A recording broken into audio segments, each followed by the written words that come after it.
What's up, y'all? Toya here, and I am back with another video for y'all. Before we get into the video, make sure you guys leave a like, subscribe, and share. I'm gonna give you guys a couple of tips on how to be more efficient, and in my personal opinion, this all starts with loading up your car. Now I'm gonna advise you guys on a couple of methods that some people use and my own personal favorite. Now listen, y'all, when I first started doing Amazon Flex, I had no idea what I was getting into, and I honestly wish I knew what I'm gonna tell you guys in this video. I pulled up to that warehouse not knowing a single thing on how to do anything. I saw the onboarding videos and literally that's it. I did no type of research whatsoever, and that was a huge mistake. I grabbed my cart and I just threw all the packages in my trunk. Yo, tell me why. I get to the first drop-off location. I'm in my trunk digging in those packages for like a good 5 minutes, I swear. There was a neighbor across the street asking me, "Hey, are you okay? Are you lost? Do you belong here? Blah, blah, blah." And I'm like, first of all, disclaimer, and this is just how it is out here. Let's just be realistic. I didn't look like I belonged where I was, and I'm digging in the trunk with a bunch of packages. It didn't look right, to be quite honest. That lady was looking at me like, "Yo, what you doing? I got dreads." Listen, it didn't look right, okay? Now, I found that package, and that was just one stop. I think I had like 20 stops or so. I continued this same process throughout the entire route, and it took me a lot longer than it should because I think it was a 3-hour block if I remember correctly. 20-something packages. It honestly was a simple route, but me not knowing how to organize my car honestly made me waste a lot more time than I really needed to. So here's a couple methods that you guys can use to help you be more efficient with your deliveries. Method number 1, sort by package type. You are literally sorting the packages by literally the package type. So you're going to put all the envelopes in one section of your car, and you'll put all the boxes in one section of your car. Cool, right? But it has its downfalls. One being that sometimes Amazon doesn't categorize the item correctly. Now, if you look at the delivery itself, it should tell you what type of package you have, whether it's in an envelope or it's a box and the size. However, I have noticed this quite frequently, literally just on my last Amazon delivery I just did. I've had a package categorized as a box, and it was a box inside of an envelope. Literally on that first delivery I was doing, I honestly thought that description would help me more in this case, but it didn't. I had kind of separated the envelopes from the boxes, and one delivery said medium box. I'm like, cool, I'll just go ahead and look through the boxes. I think I had like 5 boxes left at the time, right? So I'm looking at the boxes, I'm like, none of these address match the one that says it's in a box. And now I'm freaking out because I'm like, crap, I must have not checked all my packages before I left the warehouse. I'm like, damn, I must have left a package at the warehouse. And I'm like, you know what? Let me go check all the envelopes just to be sure. So I started going through all the envelopes. I think it was like maybe 10 or so. And I'm going through and I'm like, here you go, right here. A box inside of the envelope, but it's categorized as a box. So you can see what I mean, right? The descriptions don't always match. You can go ahead and separate it by envelopes and boxes, but when you're going and looking for that package, it may be in an envelope. The box might be in an envelope, and I don't know why they do this. And honestly, I don't know if this is just for same-day orders. Does this apply to regular Amazon orders? I really don't know, but all I know is from my experience, when I look at that package description, sometimes they don't match the item that I actually got in my hand. So with that being said, if you want to separate it by package type, you are welcome to. But just keep in mind, it may not match what's in the app. All right, moving on to method number 2, the marker method.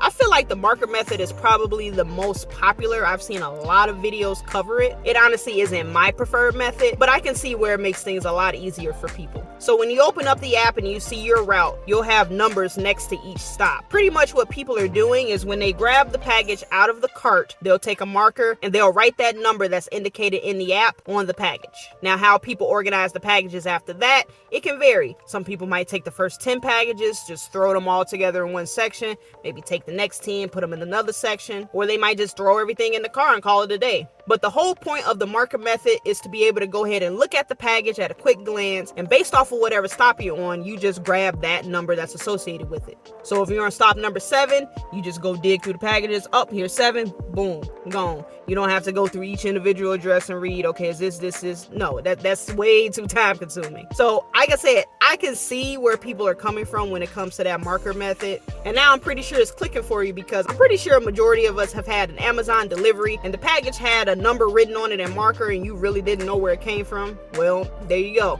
It came from Flex drivers. And this brings me to method number 3. Again, this is the method that I use. Organizing the packages by stop.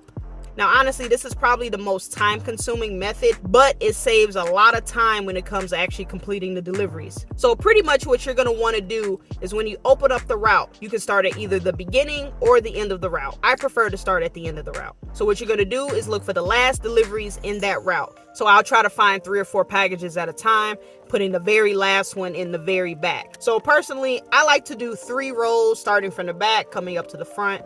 Next row in the back, coming up to the front. So my very last package is going to be all the way in the back to the right. The next stop after that is going to be in front of that, and so on and so forth. When I get to the front, I need to start a new row. I'll get to the very back in the next row. I'll add the next package, and so on and so forth. So I just keep doing that until I fill up my trunk. If I need to use my back seat, I will. Otherwise, I'll put the rest in my front. Usually I can fit about roughly 10 packages in my front seat. Now, to kind of make things even more efficient, especially if you have a pretty large order, maybe 30 packages or more. If you are lucky enough to have multiple towns in that route, as you're taking packages out and you're looking for a specific one, you can set one town's packages to the side here. You see another town, set it over here. That way everything's kind of organized. So by the time you get to that town, you already know, okay, I'm looking for such and such. Here's all the packages for that location. I just need to grab it out of that pile, put it in my trunk, grab the next one, put it in that trunk. And sometimes depending on the route, you might bounce in and out of towns. Maybe you'll have one drop off in one town, then you got to go to another town, then you go back to that same town. Sometimes it bounces, but if you organize everything by town, you can kind of bounce back and forth and grab what you need instead of just digging through that whole cart. Now you might get unlucky and all your deliveries might be for the same place. So like for the downtown routes, I know they're all Chicago, so there really isn't a way for me to divide it up. I could probably divide it up by street if I have multiple deliveries by street, but obviously it's going to be more effective if you have multiple town deliveries. So once you get all your packages loaded up, you're pretty much good to go. I would say the second hardest part is done. The first hardest part is actually completing the deliveries. Now the whole point of this method is to be able to go ahead and just reach over into your front seat, grab that package, scan it, get out the car and drop it off. When you get back in the car, boom, your next stop is right there next to you. So it's going in order of the stops, so you don't have to go ahead and shuffle through a bunch of different packages. It's right there for you. Now you might be wondering, well, you got some of your packages in the back seat, right? How are you gonna go ahead and get those? So what I like to do when my front seat is starting to get low, I'll go ahead and head over to the back and grab another stack of packages. Depending on the size of the items, I may or may not be able to grab everything, but I try to grab as many as I can so I can make the least amount of trips as possible. Obviously, you want to be very wary of your surroundings. You don't want to be in your trunk, bringing up stuff to your front seat, going back in your trunk, going back and forth, and you got people looking at you like, oh, yo, we about to hit a lick. We got a car full of packages. Like, nah.